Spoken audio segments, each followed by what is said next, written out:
저는 오늘 출애굽기 3장 1절에서 12절의 말씀을 가지고 하나님의 꿈이 시작됩니다 라는 말씀의 제목으로 함께 하나님 말씀을 나누고자 합니다. 크신 은혜의 시간이 되기를 바랍니다. 우리가 삶을 살아가면서 보면 나의 생각과 하나님의 생각이 다를 때가 참 많이 있습니다.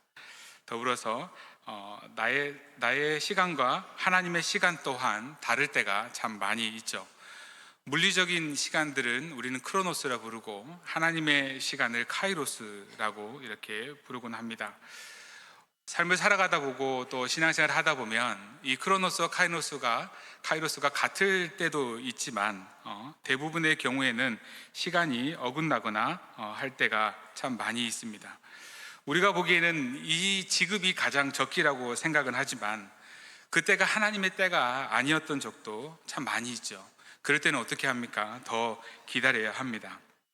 어쩌면 우리가 일생이라는 시간을 삶을 살아감에 있어서 우리의 삶의 크로노스, 아니 카이로스의 시간을 경험해 보지 못할 때도 저는 있으리라 생각을 합니다.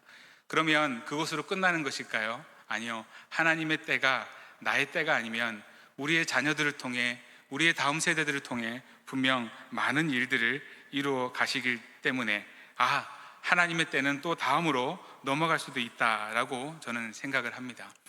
그렇기 때문에 하나님의 모든 계획과 뜻이 나의 삶 가운데 이루어지지 않는다고 해서 우리가 너무 조급하고 안달해야 되는 그러한 이유는 없다라고 생각을 합니다.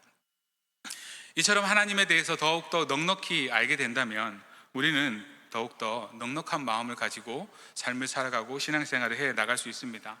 반대로 말씀을 드리자면 하나님에 대해서 너무나 모르고 삶을 살아가면 너무나 우리의 삶은 조급해지지 않습니까?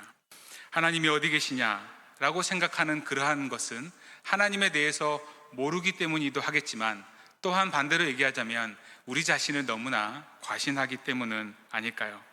내가 할 수 있습니다, 하나님. 내가 일을 할 수 있도록 하나님께서 허락해 주시기를 바랍니다 라고 이렇게 기도하는 것이 과연 나를 믿는 기도인지 하나님을 믿는 기도인지 우리는 잘 생각을 해 보셔야 됩니다. 나를 확신하고 나를 믿는 기도 가운데서는 결국 우리는 하나님 앞에 불순종하는 결과를 맞이하게 될 것입니다. 모세는 어떨까요? 1절 2절에 보게 되면요, 모세가 그의 장인 미디안 제사장 이드로의 양떼를 치더니 그 떼를 광야 서쪽으로 인도하여 하나님의 산 호렙에 이르매 여호와의 사자가 떨기나무 가운데서부터 나오는 불꽃 안에서 그에게 나타내시느니라. 그가 보니 떨기나무에 불이 붙었으나 그 떨기나무가 사라지지 아니하는지라. 모세의 장인이 모세에게 양떼를 맡겼다라고 이렇게 말을 하고 있습니다. 모세는 우리가 알고 있는 것처럼 애굽에서 왕자로서의 삶을 살아왔습니다. 애굽의 왕자로서 삶을 살아왔기에 모세에게 있어서 양을 치는 직업은 참으로 천박한 직업이죠. 어떻게 보면 그의 인생 가운데 양떼를 돌아본 적이 없을 터인데 그의 지금 처지가 양떼를 돌아보는 처지로 전락을 했습니다. 그 냄새나는 일을 몇 년간 하였습니까? 40년간 하였습니다. 자신의 생각 속에서는 누구보다도 천한 일이고 누구보다도 하지 말아야 될 일이라고 생각할 수 있는 그 일을 40년간 했다면 그의 삶 가운데 과연 무슨 희망이 있겠습니까? 무슨 대단한 꿈과 비전을 가질 수가 있겠습니까? 더군다나 나이가 80에 이를 때까지 그는 양을 치고 있는 그러한 인생이 되어 있습니다. 그때 하나님께서 찾아오셨죠. 근데 가만히 생각해 보면 하나님이 우리를 기다리셨겠습니까? 아니, 하나님이 모세를 기다리셨겠습니까? 모세가 하나님을 기다렸겠습니까? 누가 기다렸다고 생각하십니까? 하나님이 기다렸다고 다 생각을 하시죠. 그런 측면에서 보면 모세가 양을 치는 지난 40년이라는 시간은 결코 헛된 삶이 아니었을 겁니다. 물론 그가 양을 친다라는 것, 그것도 본인의 양이 아니라 누구의 양입니까? 장인의 양을 친다라는 것으로 그의 삶의 비참함이 이렇게 표현되곤 하지만요, 하나님이 그의 인생을 기다리고 계셨다라는 사실을 우린 여기서 발견할 수 있습니다. 언제까지요? 그가 낮아질 대로 낮아질 때까지, 그가 가난해질 때까지 하나님께서는 기다리셨고 지금 그때가 되어서 하나님께서는 모세를 찾아오셨습니다. 호렙산에 양떼를 모세는 몰고 갔습니다. 그 산에서 가장 흔한 것이 바로 떨기나무죠. 감목입니다. 돈벌과도 같은 그러한 겁니다. 더운 지방에서기 때문에 바짝 말라 있습니다. 자그마한 불꽃만 튀기기라도 한다면은 불이 붙어서 순식간에 타버려서 재가 되고 마는 그러한 떨기나무 말입니다. 그런데 그 떨기나무에 불이 붙었습니다. 그런데 이 떨기나무가 불에 타지 않는 것을 모세가 지금 보게 되었단 말입니다. 불이 붙었는데 불이 타지 않는다. 이것만큼 신기한 것이 어디 있겠습니까? 그래서 조금 더 가까이 가서 한번 봐볼까 하면서 나아갔더니 하나님께서 여호와의 사자를 통하여서 이렇게 말합니다. 3절인데요. 이에 모세가 이르되 내가 돌이켜 이 큰 광경을 보리라. 떨기나무가 어찌하여 타지 아니고 하니 그때에 여호와께서 그가 보려고 돌이켜 오는 것을 보신지라. 하나님이 떨기나무 가운데서 말씀하시죠. 그를 불러 이르시되 모세야 모세야 하시매 그가 이르되 내가 여기 있나이다. 하나님이 이르시되 이리로 오지 말라. 내가 선 곳은 거룩한 땅이니 내 발에서 신을 벗으라. 불타는 그 떨기나무 가운데 하나님의 음성만 들립니다. 불 가운데 임하신 하나님의 임재를 표현하는 것이죠. 하나님께서는 뜻을 확정하셨어요. 꼭 성경에 보면 모세야 모세야 뭐 이렇게 사무엘아 사무엘아 막 이렇게 두 번씩 부르지 않습니까? 참 무서운 부르심인 것 같아요. 하나님께서 딱 결정하시고 부르는 것 같거든요. 맞죠? 마치 어머니가 뜻을 정하여 공부를 하고 있지 않는 아이를 향해서 3번 부르는 것과 같이요. 뜻을 정하신 하나님이 모세를 부르시죠. 하나님 보시기에 하나님의 마음에 합한 자가 되었다라는 그러한 신호가 아니겠습니까? 근데 모세의 입장에서 보면 하나님 좀 젊은 날에 써주시지 왜 좀 능력 있을 때 써주지 않고 기가 펄펄 살아 쓰진 그때는 왜 쓰시지 않았습니까? 라고 의문을 가질 수 있습니다. 살인할 때의 모세의 나이는 40살이었습니다. 다 준비되고 그 40살에는 모든 것을 다 할 수 있다라고 자신만만하게 하였지만 그가 할 수 있는 것이라곤 무엇이었습니까? 결국 돌로 사람을 쳐 죽이는 일밖에 그는 하지 못했습니다. 모세는 그때 거기까지밖에 못했단 말입니다. 생각해보면 우리는 생각하기에 모세가 아마 자신의 동족이 억울함을 당하는 것을 보면서 의분을 일으켰다라고 생각을 할 수도 있겠지만 한 번 더 우리가 조금 더 깊이 생각해 본다면 그의 마음을 들어가 생각해 본다면 그가 왕궁에서의 삶을 살아왔을 때 그의 신분이 결코 그의 삶의 탄탄대로가 되지는 않았을 것입니다. 늘 장애물이 되었겠죠. 공주가 이렇게 모세를 건져서 그를 입양하였기 때문에 많은 사람들의 시선은 아마도 곱지 않았을 것입니다. 그의 출신은 왕궁 안에 많은 사람들이 알고 있었겠죠.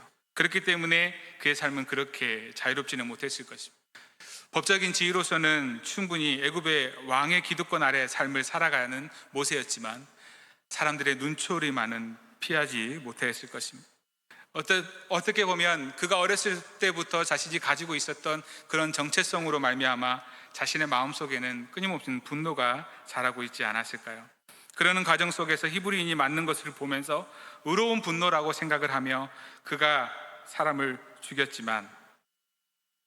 그렇게 죽였지만 어쩌면 그의 마음속 깊은 곳에서부터 그가 하고 싶었던 생각은 아니었을까 하는 말입니다. 우리는 어떤 행위를 한다고 할 때에 보면 우리 자신을 합리화할 때가 참 많이 있습니다. 사실 우리는 이렇기 때문에 이렇게 했습니다라고 포장을 하지만 그 모든 것의 깊은 동기를 들여다보면 그렇지 않을 때가 참 많이 있죠. 그럴 때는 하나님께서 우리를 잘 사용하시지 않습니다. 다르게 표현하자면 혈기가 왕성할 때 그때는 남을 태울 뿐이기 때문에 하나님께서는 사용하시지 않습니다. 근데 오늘 보십시오. 떨기나무에 불이 붙었는데 그 불, 하나님의 불, 하나님의 열정 그 속에서 하나님께서 우리에게 말씀하시지 않습니까? 어떻게 보면 떨기나무와 같은 인생, 누군가는 이 떨기나무를 한국식으로 표현하자면 이름 모를 잡초다고 표현을 하던데요. 이 이름 모를 잡초와 같은 인생 가운데 들어오신 그 하나님께서 그 떨기나무에 불을 붙였지만 그 떨기나무는 타지 않는다라는 것이죠. 하나님의 불은 이처럼 사람을 태우지 않으세요. 하지만 인간의 열정, 인간의 불은 꼭 누군가를 태워버리고 만다는 것입니다. 인간의 열정은 수많은 사람들에게 유익을 끼치기도 하지만 대부분 많은 사람들에게 해를 끼치기도 한다라는 것입니다. 그러나 하나님의 열정은 타인이 아니라 자기 스스로 당하는 고난이고 그러한 열정입니다. 패션 오브 크라이스트. 그리스도의 열정인가 동시에 그리스도의 고난이지 않습니까? 하나님은 불이 붙었지만 떨기나무를 불로 태워버리시지는 않습니다. 하나님의 사람은 열정적이지만 결코 다른 사람을 해코지 하지 않는다라는 것입니다. 이것을 보여주신 하나님은 모세를 향하여 신을 벗으라 라고 말씀하십니다. 당시의 신은 우리가 알고 있는 것처럼 신분입니다. 자신의 인격이겠죠. 하나님 앞에 우리의 모든 것들을 다 내려놓는 것입니다. 우리가 하나님 앞에 섰을 때 무엇을 내어놓을 수 있겠습니까? 무엇을 내세울 것이 있겠습니까? 그렇게 생각하는 우리에게 하나님은 신을 벗고 말씀하십니다. 호렙산이 거룩하다고 신을 벗으라 라고 말씀합니다. 그런데 호렙산은요, 쓸모없는 땅이라는 의미를 가지고 있습니다. 호렙이라는 그런 의미는 폐허와 같다는 것이죠. 폐허와 같은 그 호렙산에 하나님이 임하시니 그곳이 무슨 산이 됩니까? 거룩한 산이 되는 것이죠. 그곳이 어떤 곳인지가 중요한 것이 아니라 그곳에 하나님이 계시면 거룩한 땅이 된다라는 것입니다. 하나님이 밟는 그곳이 거룩한 땅이 된다라는 것은 무엇이겠습니까? 하나님의 사람이 가는 곳, 하나님의 사람이 밟는 그곳은 다 거룩한 땅이 될 줄로 믿습니다. 우리나라가 어떻게 거룩한 나라가 되겠습니까? 우리가 가는 것입니다. 각각의 분야에 요지마다 우리는 가야 되는 것입니다. 하나님의 백성으로서, 하나님의 마음으로 이 땅을 거룩한 땅으로, 가나안 땅을 거룩한 땅으로 만들기 위해 하나님께서 그 거룩한 백성을 그 땅에 넣어서 그 땅을 회복시켜 주시겠다 한 것처럼 우리는 나아가야 될 줄 믿습니다. 그런 우리에게 하나님께서 이렇게 말씀하십니다. 또 이르시되 나는 내 조상의 하나님 내 조상의 하나님이니 아브라함의 하나님, 이삭의 하나님, 야곱의 하나님이라. 모세가 하나님 배웠기를 두려워하여 얼굴을 가리매 여호와께서 이르시되 내가 애굽에 있는 내 백성의 고통을 분명히 보았고 그들의 감독자로 말미암아 부르짖음을 듣고 그 근심을 알고 내가 내려가서 그들을 애굽인의 손에서 건져내고 그들을 그 땅에서 인도하여 아름답고 광대한 땅, 젖과 꿀이 흐르는 땅, 가나안 땅, 곧 가나안 족속, 헷 족속, 아모리 족속, 브리스 족속, 히위 족속, 여부스 족속의 지방에 데려가려 하노라. 하나님께서 왜 모세를 부르셨는지에 대해서, 또 하나님께서 어떻게 구원의 모든 것들을 이루실 것인지에 대해서, 왜 구원이 필요한지에 대해서, 구원의 목적이 무엇인지, 구원을 어떻게 하실 것인지 지금 이렇게 다 말씀을 해주신 것이 6절에서 8절까지 말씀 가운데 이 모든 것들을 다 일러주고 나서 하나님께서 이제 가라 라고 말씀하십니다.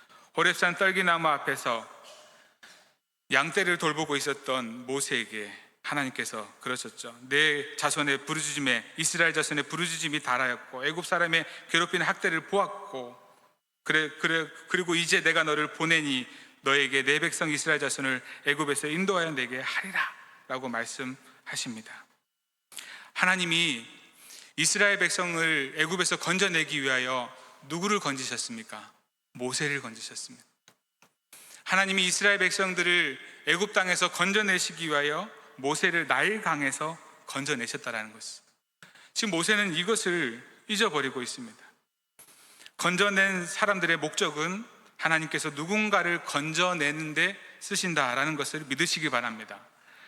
구원을 받은 목적은, 구원을 받은 까닭은 누군가를 구원하기 위한 하나님의 뜻이 담겨 있음을 믿으시기 바랍니다. 하나님의 구원의 계획은 그냥 나 하나 구원받는 것에서 멈춰서는 것이 아니라 나를 통해 누군가를 구원하시기 위해 우리를 부르셨다라는 사실인 것이죠. 이 자리에 누군가의 부르심과 초청이 없이 스스로 오신 분은 거의 없으실 것이에요. 물론 혼자 스스로 왔다고 하지만 하나님의 강권적인 부르심 속에서 이렇게 오셨을 것입니다. 왜 이스라엘 백성들이 심각한 고난에 처하겠습니까? 이스라엘 백성들을 건져내셔서 건져낸 백성들을 통하여서 열방 가운데 또 건져낼 백성들을 찾으시는데 이스라엘 백성들이 열방을 건져내는 그러한 자신들의 소명을 잊어버렸다라는 것이죠. 우리는 구별된 사람입니다. 우리는 선택받은 백성임을 믿으시기 바랍니다. 스스로가 구별되어 선택받은 백성임을 잊어버리고 삶을 살아가니 하나님께서 그러시는 것 같아요. 그래, 너희들 정말 그러면 버림받은 백성의 삶이 어떤지 한번 살아볼래? 라고 하며 그 버림받은 백성들의 손에 노란하게 하나님께서 내버려 두신 것은 아닐까요? 우리가 건져낸 목적에 합당하게 삶을 살아가지 않는다면 또한 하나님께서 우리를 그냥 버려지게 하시지는 않겠습니까? 하지만 반대로 소명에 합당한 삶을 살아갈 때 하나님이 능력을 이렇게 부어주시고 또한 우리에게 모든 것을 보여주시고 모세에게 말씀하여 주셨던 것처럼 그리고 모든 환경을 열어주시리라 믿습니다. 그런데 건져낸 목적에 합당하지 않게 삶을 살아가고 있는데 하나님께서 안타까운 마음에 왜 그 건져낸 백성들을 그대로 두시겠습니까? 우리가 이렇게 예배를 드리는 것은요, 우리가 우리 자신의 걱정거리를 없애려고 우리 한 사람 또한 편하게 이 땅 가운데 삶을 살아가게 하시려고 부르신 것은 아닙니다. 온 세상 가운데 죽어가는 그리고 신음하는 그의 백성들, 해골과 같은 모습으로 변해서 생기 없는 그런 인생들에게 나아가서 하나님께서 어떤 마음을 가지고 계시는지, 어떤 생각을 가지고 계시는지 알게 하시고자 우리는 지금 이 자리에 있음을 믿으시기 바랍니다. 그런데 우리는 이렇게 말하지 않습니까? 11절 12절에 모세가 하나님께 아뢰되 내가 누구에게 바르게 하며 이스라엘 자손을 애굽에게서 인도하여 내리까? 하나님이 이르시되 내가 반드시 너와 함께 있으리라. 내가 그 백성을 애굽에서 인도하여 낸 후에 너희가 이 산에서 하나님을 섬기리니 이것을 내가 너를 보낸 증거니라. 모세가 가만히 보니까 너무 답답한 거예요. 지금 80이나 되어서 모세는 스스로 이제 모든 것들이 말이 안 된다라고 생각을 하고 있습니다. 자신이 할 수 있는 것이 아무것도 없는데 이스라엘 백성들을 건져내라고 한다는 것이 도무지 이해가 되지 않습니다. 그런데 앞서 말씀드렸던 것처럼 모세는 지금 잊어버리고 있습니다. 무엇을요? 자신이 나일강에서 건진받았다는 사실, 자신이 나일강에서 건진받았다는 그 사실, 그리고 그의 그 모든 것들을 잊어버리고 그의 인생이 스스로 수렁에 빠져서 지금 쓸모없는 그 땅 호렙산에 그 골짜기에 빠져 있다라고, 그런데 그렇게 생각을 하고 있는 것이죠.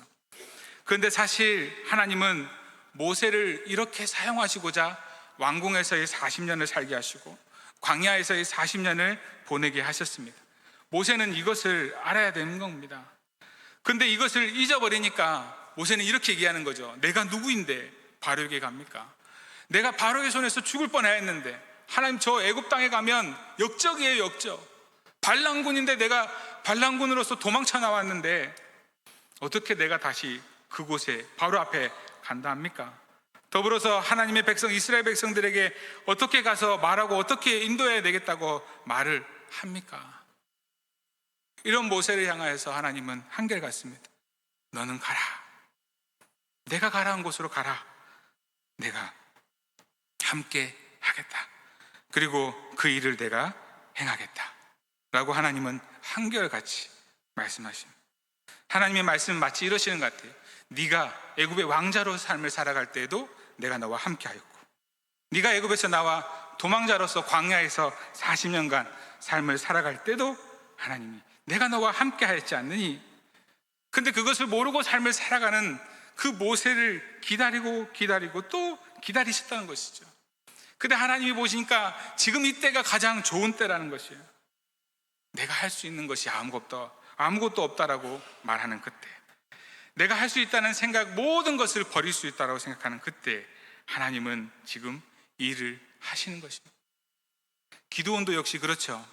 그러나 기드온의 대답이 그에게 대답하되 오 주여, 내가 무엇으로 이스라엘을 구원하리까? 보소서, 나의 집은 므낫세 중에 극히 약하고 나는 내 집에서, 내 아버지 집에서 가장 작은 자이다. 예레미야는 어떻고요? 내가 이르되 슬프도소이다. 주 여호와여 보소서, 나는 아이라 말을 할 줄 알지 못하나이다. 이들을 향해서도 하나님은 동일하게 대답하십니다. 너 큰 용사여, 내가 너와 함께 하겠다라고 말씀. 너는 작은 자라고 말하지, 너는 지극히 작은 자라고 말하지, 근데 내가 너를 큰 용사로 불렀으니 너는 큰 용사가 되는 거야. 왜? 내가 함께 하기 때문에. 너는 아이라고 말하지, 그러나 그 아이라고 말한 너의 인생을 통해 내가 이 모든 것들을 이루겠다라고 말씀하십니다. 하나님 한결같이 그렇게 말씀하십니다. 순종하고 하나님 앞에 나아가면 하나님께서 말하게 하실 줄 믿습니다. 지혜도 더해 주실 줄 믿습니다. 총명도 더해 주실 줄 믿습니다. 능력도 주시고 그 모든 것, 필요한 모든 것들 부어 주시리라 믿습니다. 사도 바울도 역시 동일하지 않습니까? 우리 함께 읽어볼까요? 고린도전서 1장 26절 29절입니다 시작. 형제들아 너희를 부르심을 보라.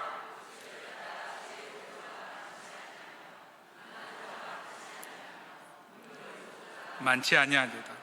그러나 하나님께서 세상의 미련한 것들을 택하사 지혜 있는 자들을 부끄럽게 하려 하시고 세상의 약한 것들을 택하사 강한 것들을 부끄럽게 하려 하시며 하나님께서 세상의 천한 것들과 멸시받는 것들과 없는 것들을 택하사 있는 것들을 폐하려 하시나니 이는 아무 육체도 하나님 앞에서 자랑하지 못하게 하려 하심이라.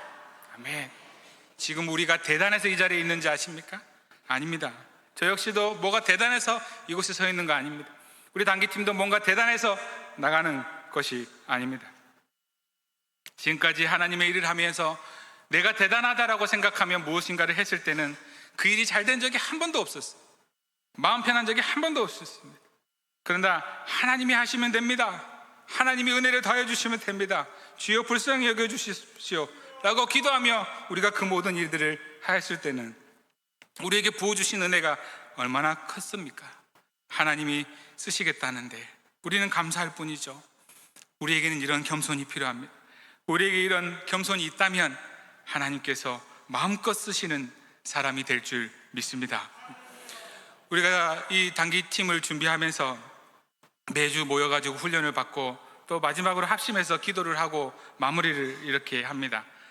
지금 우리가 새벽에 열왕기 하의 본문의 말씀들을 살펴보는데 새벽 기도를 하면서 남유다 왕 요아스가 이 아달랴라는 나쁜 여자 때문에 죽게 될 뻔하지 않습니까?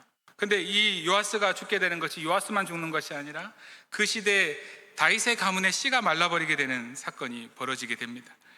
그때 그 요아스가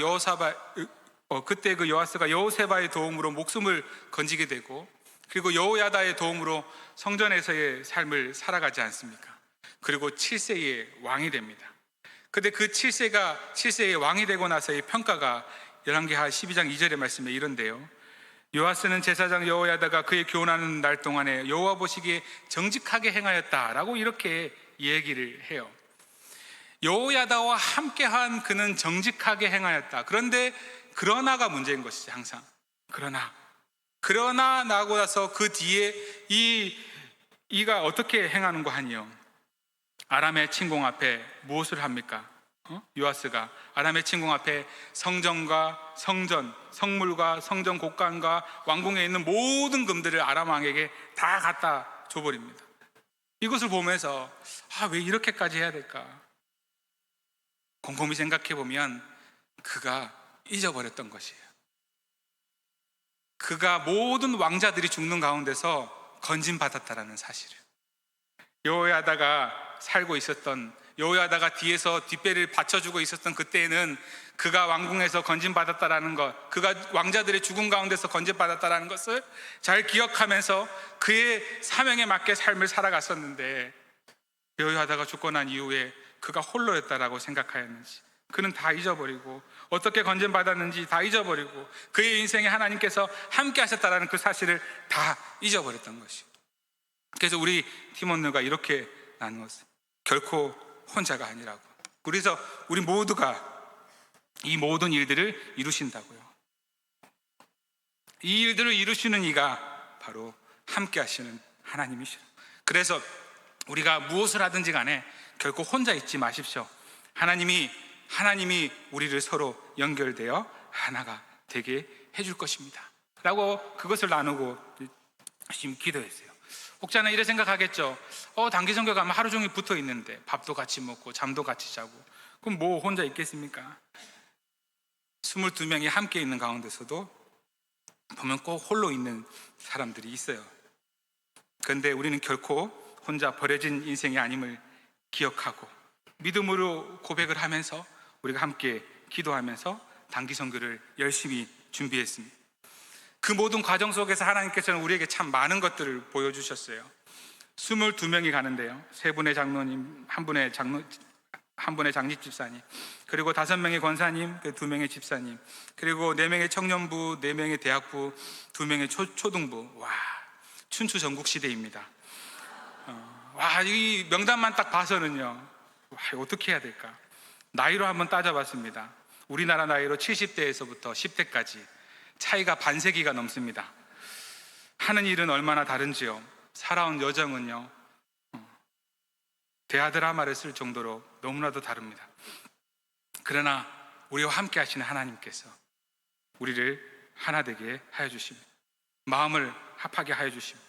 장로님들의 마음을 합하게 하여 주시고, 우리 권사님들의, 우리 집사님의, 권사님들의, 우리 청년들의, 우리 어린 지체들의 마음을 합하여 주십니다. 왜냐하면 우리는 하나님이 꿈꾸시는 일을 하기 때문에, 그 일을 하나님이 이루시기 때문에.